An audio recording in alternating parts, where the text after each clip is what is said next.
Hey everybody, I'm Jamie Poisson. So I don't know about you guys, but last week was easily the most entertaining 72 hours that I have ever had on the internet. You probably know at least the big highlights by now, but I think it is worth rehashing. I mean, it will likely be taught in history books someday. It started on Tuesday with Elon Musk complaining on X about Trump's new spending bill, saying that it was a disgusting abomination, pork-filled, that it would erase all of his Doge savings, etc. He continued to troll the president and other Republicans, posting years-old comments from them complaining about government spending and deficits. He went on about how the majority of Republican voters don't want the bill, this kind of stuff. Around midday Thursday, Trump chimes in from the Oval Office telling reporters this. And, Elon's upset because we took the EV mandate and, which was a lot of money for electric vehicles. And, they're having a hard time, the electric vehicles. And they want us to pay billions of dollars in subsidy. And, Elon knew this from the beginning. Look, Elon and I had a great relationship. I don't know if we're well anymore. I was surprised because you were here. In between a torrent of more complaints about the bill on X, Elon then really ratchets it up. And he posts this. Without me, Trump would have lost the election. Dems would control the House and the Republicans would be 51-49 in the Senate. Such ingratitude. By the end of the afternoon Thursday, Trump entered the social media fray, posting on his own social media site that he asked Elon to leave the White House because he was, quote, wearing thin, and that he went crazy when he took away an EV mandate. Oh, and that the easiest way to save money would be to cancel the billions of dollars in government contracts that go to Elon's companies. One might have thought that this was the climax. It was not. Musk then went on to post that the reason the Epstein files have not been released is because Trump is in them. He threatened to decommission the SpaceX Dragon spacecraft that returned astronauts from the International Space Station. He agreed with an X user calling for Trump's impeachment. He said that tariffs will cause a recession by the end of the year. What's the latest? Well, things calmed down somewhat over the weekend. Trump said that he wasn't even thinking about Elon. Reporting, as we will get into, does suggest otherwise. Maybe all of this was expected. It was wild, nonetheless. So today, Dasha Burns, Political Playbook's chief correspondent and White House bureau chief, is here to talk about who wins and who loses when two of the most powerful people in the world fight. Dasha also recently launched her new Sunday show called The Conversation with Dasha Burns.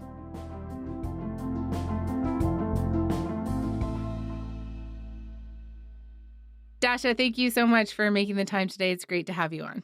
Hey, JB, thanks so much for having me. So you actually interviewed Trump on Friday. What did he say to you when you asked him Very about briefly, this? very Yeah. briefly. First of all, your introduction, walking through all of the step-by-step popcorn-worthy moments of last week was incredible. Just like to think about it all at once, and It this was is what we are living through. It's uh, unbelievable. Yeah. Yeah. I mean, But also taking very this. believable. Yeah. That's the thing about living in the era of Trump. It's like everything is shocking and also not at the same time.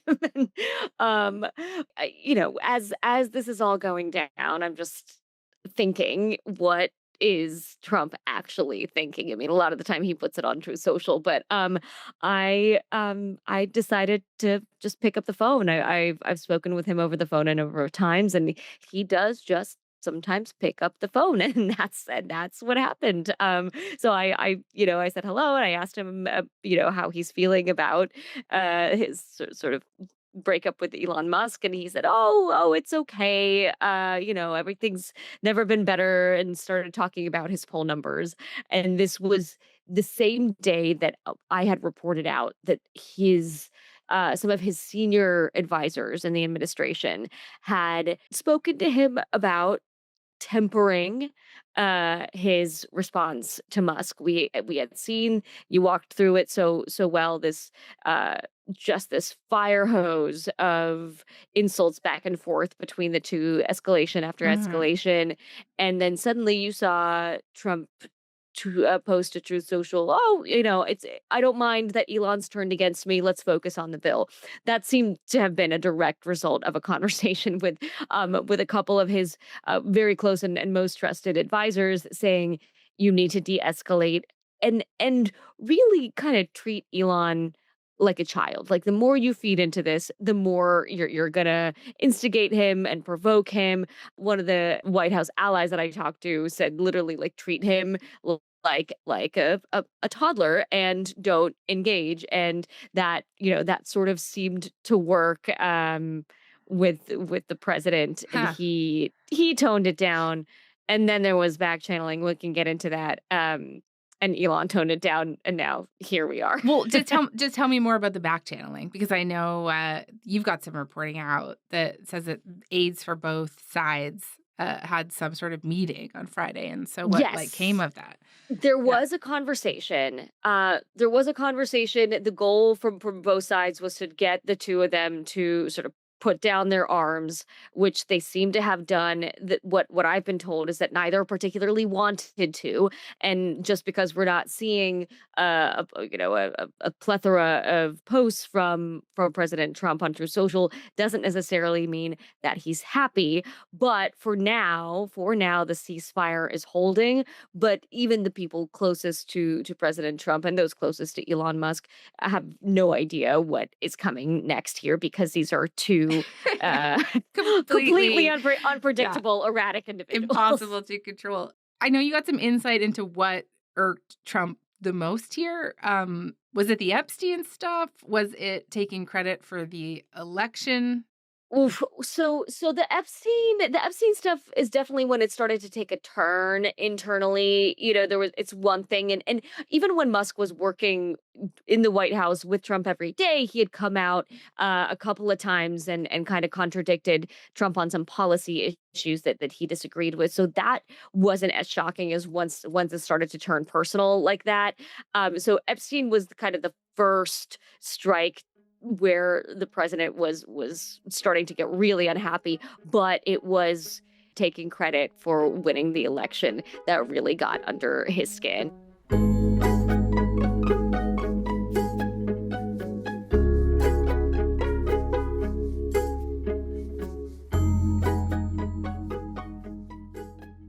Okay, so take me back in time a little bit, because people will, of course, remember that very warm Oval Office send off just a little bit over a week ago. That was a bit odd, in part due to Elon's black eye and the fact that the New York Times had literally just dropped a story about his ketamine use. But anyways, they were quite effusive. Both of them painted this picture of like a mutual parting where Elon would still be very involved in the White House. So I just want to thank Elon for his time as a special government employee. Can you imagine? They call him an employee, but it's a special government employee, and for coming and helping us, and he really has changed the mindset of a lot of people. And I'll continue to be visiting here and be a friend and advisor to the president, and I look forward to times being back in this amazing room. By the way, isn't this? But now, of course, Trump even posted it this week saying that he actually asked Elon to leave the White House because he was wearing thin.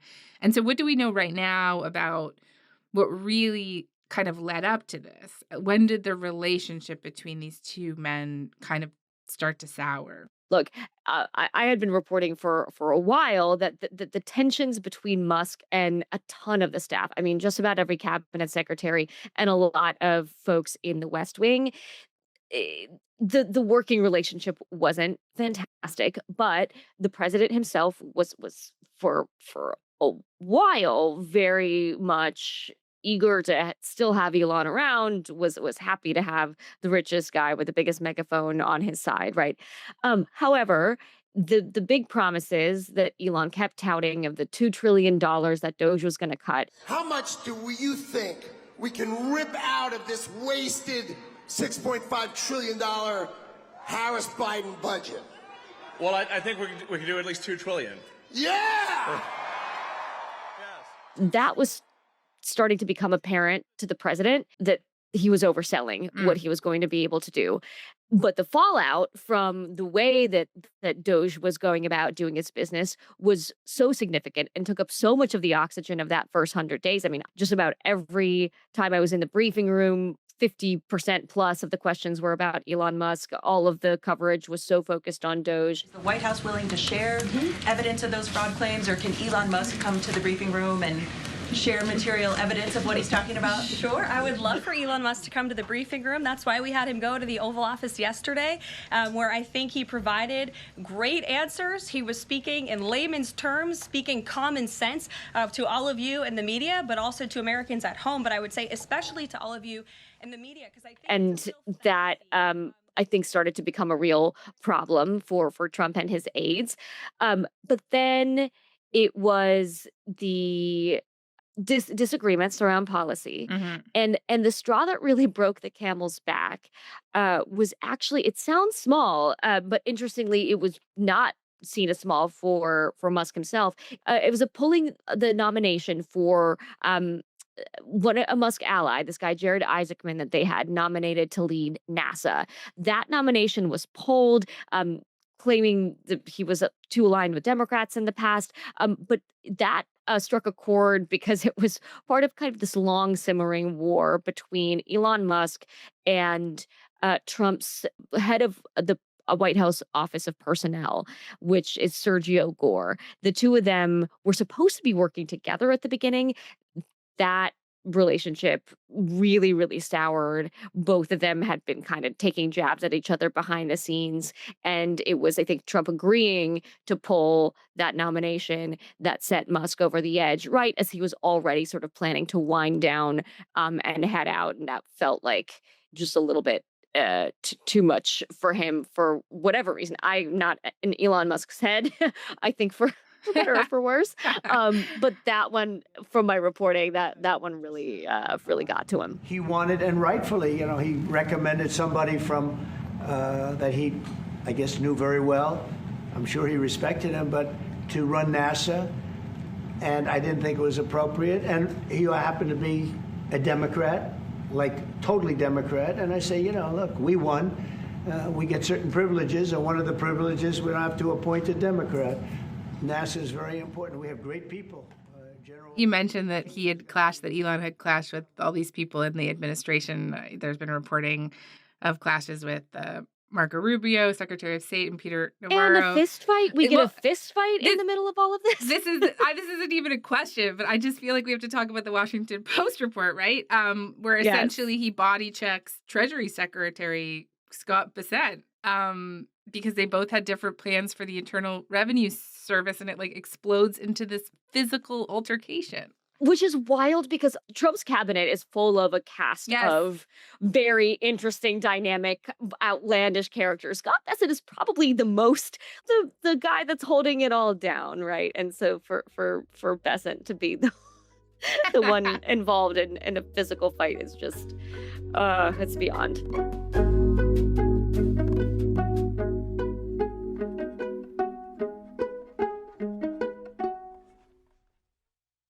How much of a role does the spending bill, actually play here, you think? Let me put this question a different way. What exactly is it that Elon finds disgusting about the bill? I know that he says that it's pork-filled, but is it, where's the pork in his estimation? Is it really about the bill? So the motivations are a big question, and there are a lot of different people with opinions about why Musk has been going off on the bill.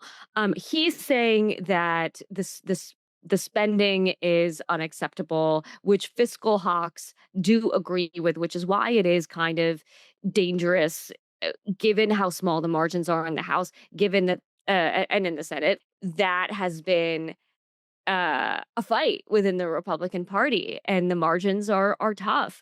And Elon Musk, the world's richest guy with a whole lot of money and a whole big megaphone, coming in and dumping on the bill in crunch time here is really, really not good. But if you talk to people in the White House, as I have, they will tell you Musk has been walking around for weeks, talking about the damage that the cuts in EV credits Yeah. are going to do to Tesla. So White House folks are saying that this is all motivated by his own business interests, which isn't an outlandish accusation given, like, yeah, this bill would hurt Musk's businesses in a number of different ways, and he's certainly not happy about it. So that all makes sense. But his message, which, Musk is a smart guy, the way that he is messaging the bill and his problems with it, uh, do hit on the same issues that some fiscal conservatives have with the bill as well. I think a bill can be big or it can be beautiful, but I don't know if it can be both. My personal It is not ideal to for Republicans to have this battle in this moment.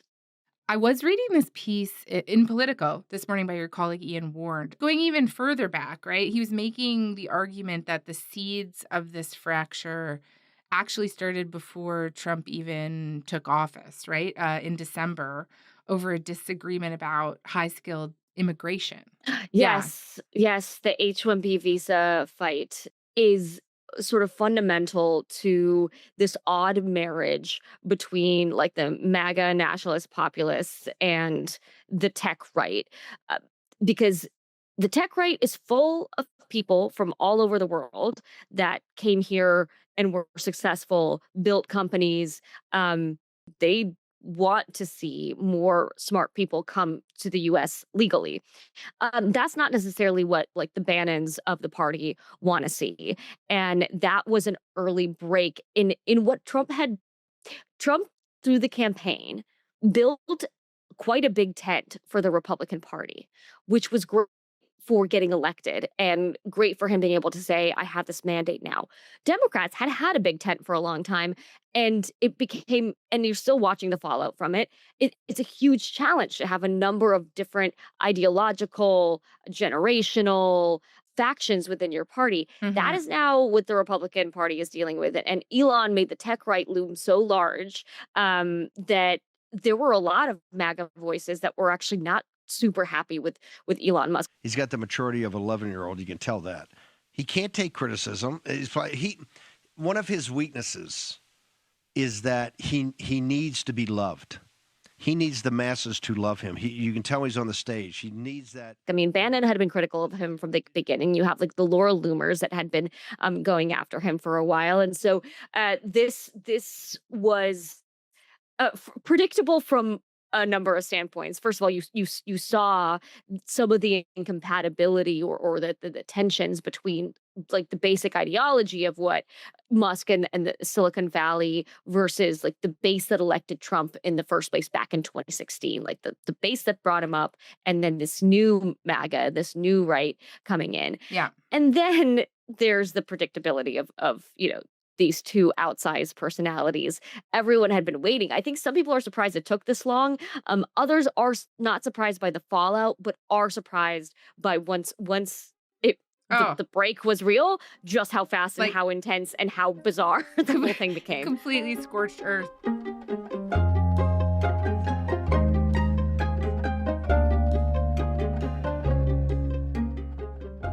I wanted to ask you about some of the people who are kind of wrapped up in this feud. One, I think would be Stephen Miller, a top aide to the president. And where does Stephen Miller fit into this? This is a complicated moment for Stephen Miller, in part because of a very personal aspect of this, which is that his wife, Katie Miller, is working with Elon Musk. She left the White House and is now focused on helping Musk with his work and his companies in the private sector. Stephen Miller is still at the White House and is extremely loyal to the president. I cannot imagine what being a fly on the wall in that household is like right now. But it is. I mean, Stephen Miller was actually an early ally of Musk's, and a lot of people in Congress, there are once Musk was brought into the fold, I mean, Republicans were thrilled by this, especially given his the large size of his checkbook, right? And how much he was involved with, and he's just this big cultural figure, and so there's a lot of intertwining that's going to be hard to untangle now between. Musk and the government, Musk and the Republican Party, Musk and a lot of individuals within Trump's orbit. Yeah. And just talk to me more about that. You talked about this tech right. This includes really powerful people like the billionaire venture capitalist Mark Andreessen, David Sachs, the current AI czar, Peter Thiel, founder of Palantir. What's going to happen now? Is there a sense that the coalition, that kind of coalition, could really break up? I think that's the fork in the road here, and what my next reporting targets are going to be, frankly, because you haven't really heard that group of people pipe up yet.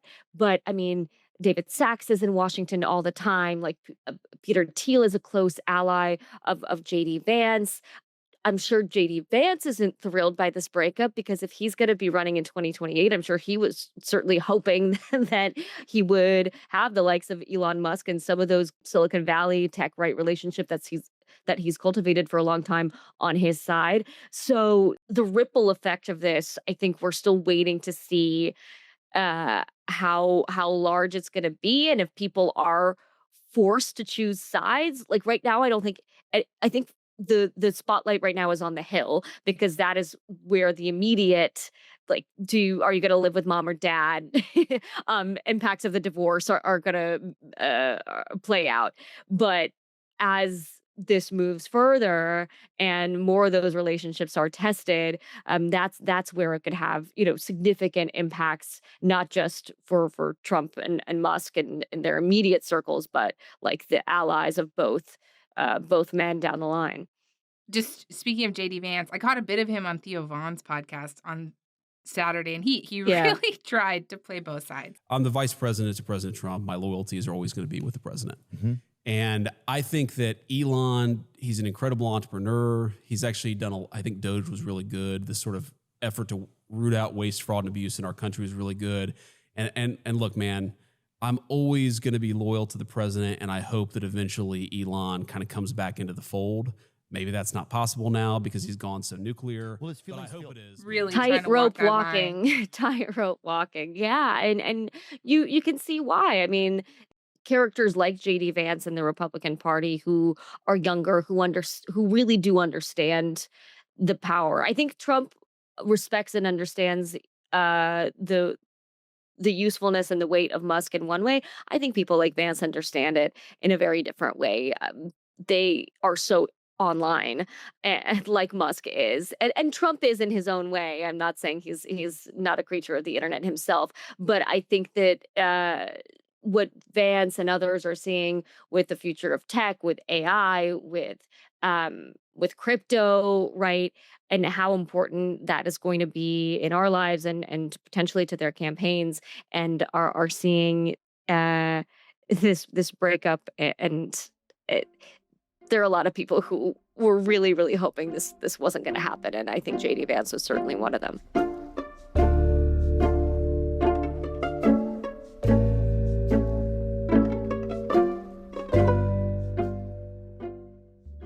So I know that there is this attempt at a detente right now, but I do want to talk to you about what could happen if it does continue, right, in the direction that it was going last week, right? And I just, I've been thinking, like, who wins, right? When it's like the most or one of the most powerful men in the world up against the richest man in the world. And I guess let's start with Trump and what he could do to Elon. So Steve Bannon has been this really vocal critic of Elon, and he said that he told Trump to cancel all of his government contracts and to investigate him as an illegal Which Trump threatened alien. to do. Yeah. The government contracts piece he threatened to do. He hasn't gone down the immigration road just yet. I mean, can he do any of that, right? Can he do that? Bannon also said the administration should investigate Elon's drug use and his attempts to get a classified briefing on on China. Those are the three investigations I think have to happen right away. His drug use is outlined in the New York Times. His involvement in the Chinese Communist Party that's been outlined by the Washington Post and Wall Street Journal. And also now the citizenship question, which his brother and other people have been pretty brazen about the fact that he's overstayed a visa and illegally applied for citizenship and got a citizenship. Those three things also. They could try. I mean, they're also Musk, has a ton of money for lawyers and all of that, so there'd be lawsuits. But we've seen that time and again with this administration. I don't think at this point Trump would hesitate to do anything that he feels like he wants to do and is able to pull the levers on, even if it's unprecedented or legally questionable or probably deemed not legal by most. But people like Stephen Miller and others in his administration have been finding these loopholes and ways to do it. So, I mean, let's talk about the Musk piece of it and then what that all adds up to. Because Musk, as we talked about how intertwined his relationships are, he's also deeply intertwined with his companies, with the federal government. So while Trump could punish him that way too, it kind of goes both ways because SpaceX, for example, has been so massive. What NASA has done, frankly, kind of pales in comparison with some of what SpaceX has done and how much the government has started to rely on SpaceX for so much of our interstellar work. So, and again, Musk has money to spend potentially against Trump. He's talked about starting a third party, which is not realistic in our current political system, but he certainly could do a lot of damage politically in the way that he spends. He has a super PAC that could do a media blitz and really do some damage. Maybe not to Trump himself, but certainly to his agenda. On the Hill, for example, people might not want to pick Elon over Trump, but if Musk does enough damage to the bill on his own and opinion starts to turn, public opinion starts to turn, that could do a lot of damage to the biggest piece of legislation that really matters to this White House. And so one of my colleagues, a group of our colleagues, Megan Messerly and a few others, wrote a great piece last week about the de-escalation coming from, in part, this idea of mutually assured destruction, like Cuban Missile Crisis days, because both men are so powerful that if they unleashed the full might of their wrath on one another, it could end up in mutually assured destruction. And I think both of them have that in the backs of their minds. We'll see, because they both also have unleashed anyway at times, even when it's been potentially harmful for themselves. So that's where no one is predicting. Everyone I talk to just says everyone's sort of on the edge of their seat, like holding their breath, hoping that the ceasefire holds. Okay. Oh my God. Absolutely wild. Dasha, this is great. Thank you so much. Really appreciate it. Thank you. Thank you so much for having me.